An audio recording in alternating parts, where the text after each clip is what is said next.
Welcome to Moonshine Lore Legends, a Still in the Clear production to bring you stories of backwoods whiskey, outlaw ingenuity, and the dusty crossroads where survival met the law.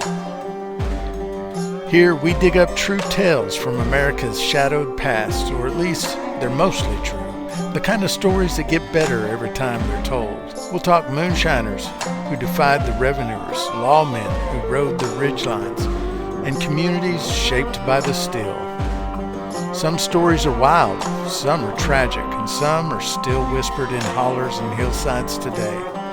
Now pour a sip of that good stuff and settle in.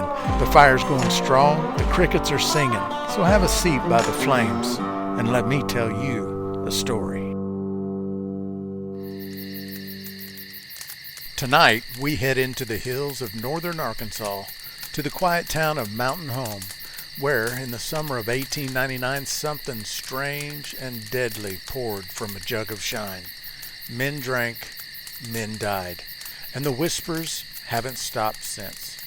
This is the story of a backwoods poisoning, a tangle of rumors, and the mystery that still hangs over the hollers of Baxter County. The year was 1899. Prohibition hadn't reached the nation yet, but here in the Ozarks, dry counties were already spreading.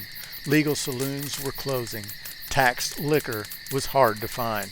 But bootleg whiskey, you could get that in almost every holler, if you knew who to ask.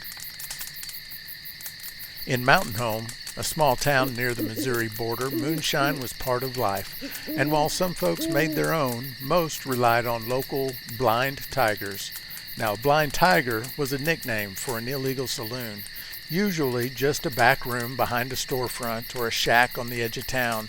You knocked twice, passed your coin through a slot, and were handed a tin cup or a mason jar full of whatever was in the barrel. It was fast, cheap, and usually strong enough to knock the cold off your bones. But that summer, something went wrong. According to newspaper accounts from the Baxter Bulletin and witness testimony later gathered, a group of men had gathered to drink some of this local whiskey. Within hours, several were violently ill. A few couldn't stand, and one fell into a coma. Within days, 3 men were dead.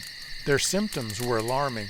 Blurred vision, vomiting, seizures, delirium, the kind of symptoms we now recognize as consistent with methanol poisoning, the bad side of bad shine. The town was in shock, and the question on everyone's lips was simple.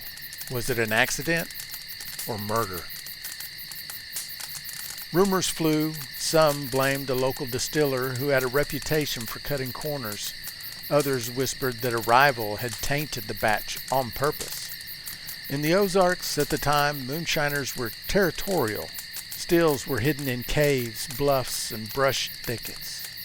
Competitors didn't just lower prices, they sabotaged. They ratted each other out to revenuers, and sometimes they played dirty. Local law enforcement began to investigate, but there was a problem. No one wanted to talk. Those who survived the tainted batch weren't eager to admit they'd been drinking illegal liquor. Witnesses changed their stories. One man who promised to testify was later found unconscious in his barn. Some say from drink, others say from well-placed warning. No one was ever charged. The incident was eventually written off as a tragic accident. Moonshine gone bad. But even then, some folks didn't believe it. Here's the thing about methanol poisoning. It usually comes from poorly distilled spirits, especially when wood alcohols or impure sources are fermented. If a distiller doesn't know what they're doing, or worse, doesn't care, they might bottle a batch with dangerous levels of methanol. But even in the 1890s, experienced distillers in the Ozarks knew better. Many were second or third generation moonshiners. They didn't just make liquor, they lived by it. They drank it themselves, which made it all the more suspicious when a batch turned deadly. Some folks believed the poison was added after the run, maybe in the storage barrel, maybe by a jealous rival or someone looking to settle a score. The timing of the deaths coincided with a brewing feud between 2 distilling families in the region. Old letters, now stored in Baxter County Historical Archives, hint at property disputes and whispered threats. One family eventually left the area altogether. Coincidence? Maybe.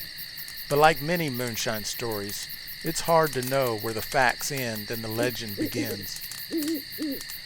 Fast forward to today. We've come a long way since the days of blind tigers and unknown mash recipes. Home distillers now have access to clean, commercially produced equipment, guides and books that walk you through every step, and the internet has made distilling knowledge easy to find and widely shared.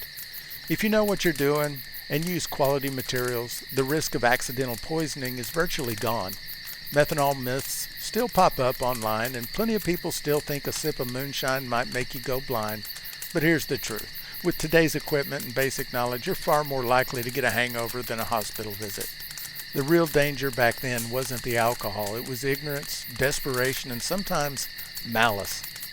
The mountain home poisonings faded from headlines quickly. There was no trial, no justice, just funerals and whispers.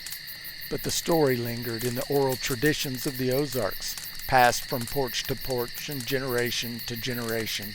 And even now, if you ask around the hills north of Mountain Home, someone will tell you the same thing. It wasn't the liquor that killed those men. It was the man behind it. Who that man was, no one can say for sure. Maybe he disappeared. Maybe he kept shining. Maybe he's just another ghost story told when the fire burns low. Next week, we're headed east for the tale of a revenuer who walked into the hills and never came back.